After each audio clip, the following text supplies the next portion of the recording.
colors of poop. Now, ideally, we want our poop to be like anything from a medium brown to a dark brown, and think of the consistency of like a really thick, very thick milk chocolate. You want it to be soft and smooth like I talked about before. Now, if it's not, you may see these colors, and I'll tell you what they mean. If you are seeing a black color, if your poop is black, this just means that we've got a bleed going on somewhere in the GI tract. Typically, if it's black, that means it's happening in the upper GI tract. That's usually caused by ulcers, or sometimes Pepto-Bismol can, if you take Pepto-Bismol a lot, the bismuth interacts with the sulfur and then the acids in the GI tract. They have a party and make you have black stools. If it's black and kind of like splattered everywhere, like tar, that's a big problem. Now, sure, you have a bleed in the upper GI tract. Now, if it's in the lower GI tract, guess what color it'll be? Red, because it's closer to where the exit is happening, so it's fresher. So if you're actively bleeding, it's going to be red. So speaking of the red and the red stool, when we talk about blood in the stool, this could be caused by a number of things. And I did mention that taking Pepto-Bismol or some over-the-counter medications can cause it, just the way they interact. But if it goes away after a couple days, no biggie. But if it stays, you really want to get it checked out, because you may have an ulcer or maybe hemorrhoids that you can't see that's causing it. Covered 3 colors. Normal is anywhere from medium brown to dark brown. Then black, we know that's a bleed in the upper GI tract. And then if it's red, we know we've got a bleed in the lower GI tract. That's obviously blood and you're bleeding. You need to go and get that checked out, because you need to know why you're bleeding if you have an ulcer or anything disrupting your GI line. The next color is green. In school, they taught us that green usually means infection. So wherever you see green coming out of the body, it's usually some type of disease process. So when we see green stool, it puts us in the right direction. Now, if it's green and mucousy and loose, typically we look at that as what we call C. diff. Now, C. diff is a bacteria in our gut. Our gut is a home for bacteria. Good bacteria, bad bacteria, but we've got fighters in there.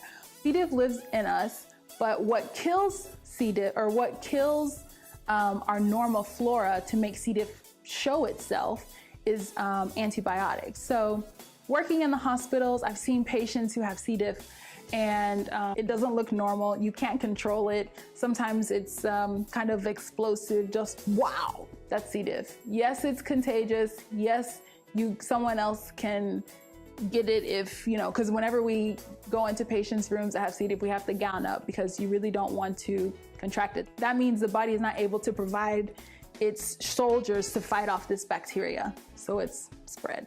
Next color, gray. Oh my gosh, I'm sure you're like, oh my gosh, there's gray poop. Yeah, there is gray poop. So what does it mean when you see the color gray in your stool?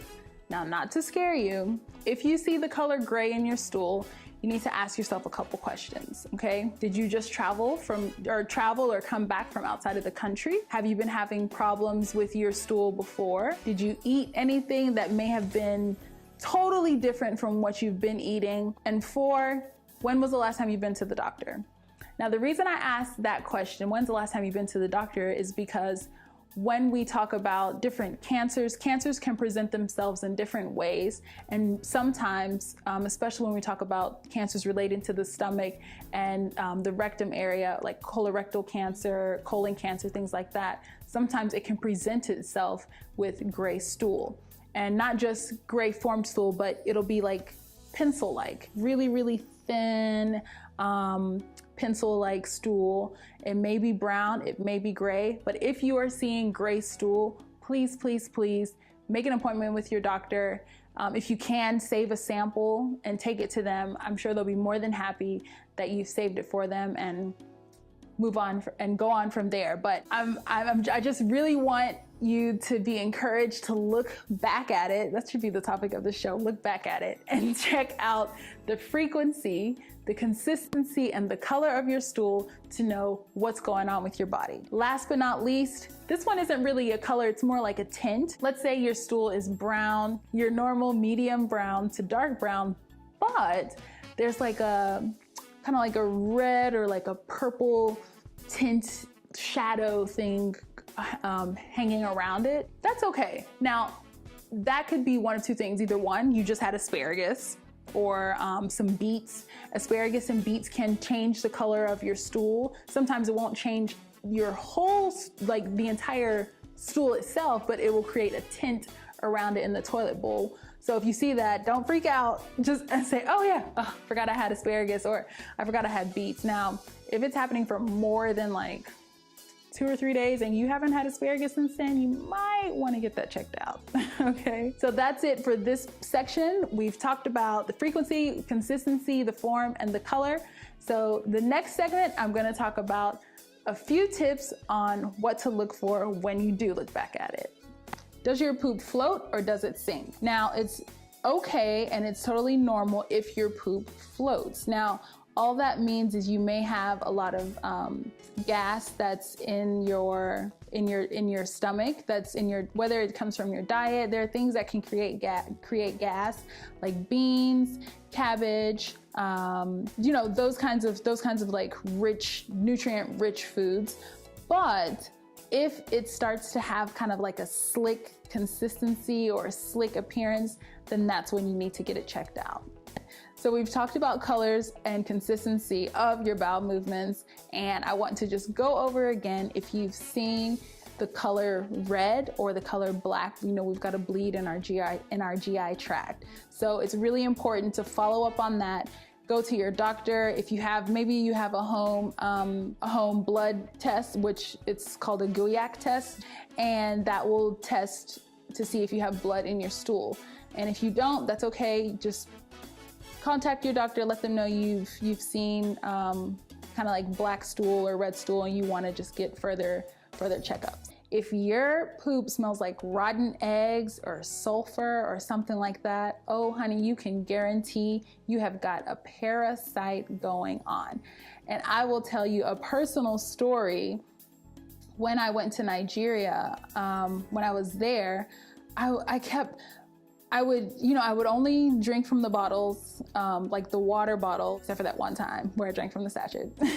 And I noticed if I went to certain places to eat, I would come home and I would kind of just start like having this annoying burp that smelled like rotten eggs. It was making me sick to burp. And my stool would smell like rotten eggs and I had no idea why. And I started researching and I found out that, oh, this is a parasite. And this parasite comes from unclean water or vegetables or fruits that weren't cooked well or used with dirty water, basically. So if your stool is smelling like this and you've got loose stool and it smells like rotten eggs, rest assured it's a parasite. Just let it pass on through. If it's still happening after about 4 or 5 days, go ahead and get it checked out. Okay, that's it for today's topic. I had so much fun talking about poop. Who would have thought that? I appreciate you guys tuning in. Tell me what you think.